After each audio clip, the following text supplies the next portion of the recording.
Want to know what it's like to be a jungle predator that's smart enough to use guns and pick up women? Grab a Wiimote and get ready for Far Cry Vengeance. In this game, Ubisoft unleashes the beast on Nintendo's motion-sensing Wii system. Vengeance seems to understand what it should be doing, but be warned, it may abuse its owner and has a bad case of the mange.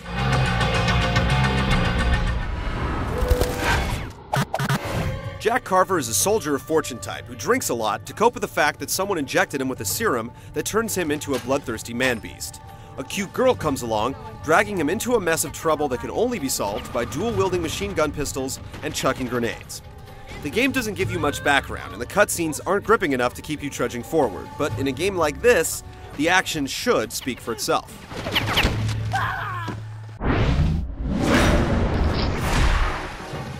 Missions take place on impressively large maps and are all keeping with the game's Jungle Island theme. Brief on-screen messages and a blue marker on your compass will let you know where you need to go and what you need to be doing. And checkpoints let you pick up where you left off when you die. It's typical for the genre, and it works just fine here as well. As you go, you'll come across a nice selection of guns. You can hold 3 different armaments at a time: a handgun, a medium-sized gun like a shotgun or assault rifle, and a really big gun like a sniper rifle or rocket launcher.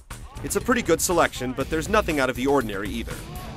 To transport yourself across long distances, you'll hop into a boat, pickup truck, jet ski, ATV, or whatever happens to be lying around.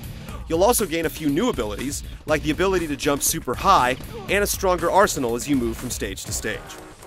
The objectives basically check off every box on the generic FPS list, and that's probably the best way to describe the game overall: generic. Adding to this feeling is the multiplayer, which is limited to just 2-player split screen.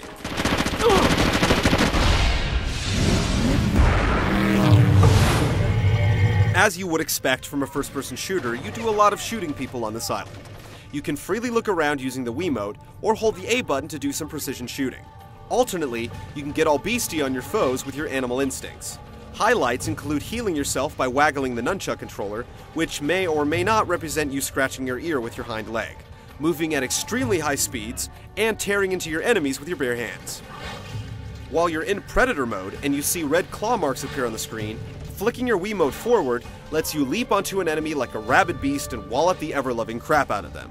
It feels pretty good to streak through the air like some kind of half-man, half-human homing missile, and in an otherwise typical shooter, it's the best thing about the game. The various actions with the Wiimote all feel pretty well done, with the exception of the thrusting motion needed to zoom in with your sniper rifle that never fails to screw up your aim. You control vehicles using the analog stick on the nunchuck, which lets you aim and shoot at the same time using your free hand. It sounds good on paper, but in reality, vehicles are frustrating and don't add much to the game past simply mixing up the action a little bit. You might want to enjoy the game, but it won't be easy. It just doesn't play smoothly. Other important elements like good looks and smart enemies have also fallen by the wayside. Far Cry Vengeance cuts corners with a vengeance, sabotaging itself so that it manages to fall short at every turn. The implementation of the Wii controls is solid, but there's no getting around the fact that this is an old game that's been repurposed for Nintendo's new controller to make a quick buck. Jesus, I barely got to first base before you crashed my party.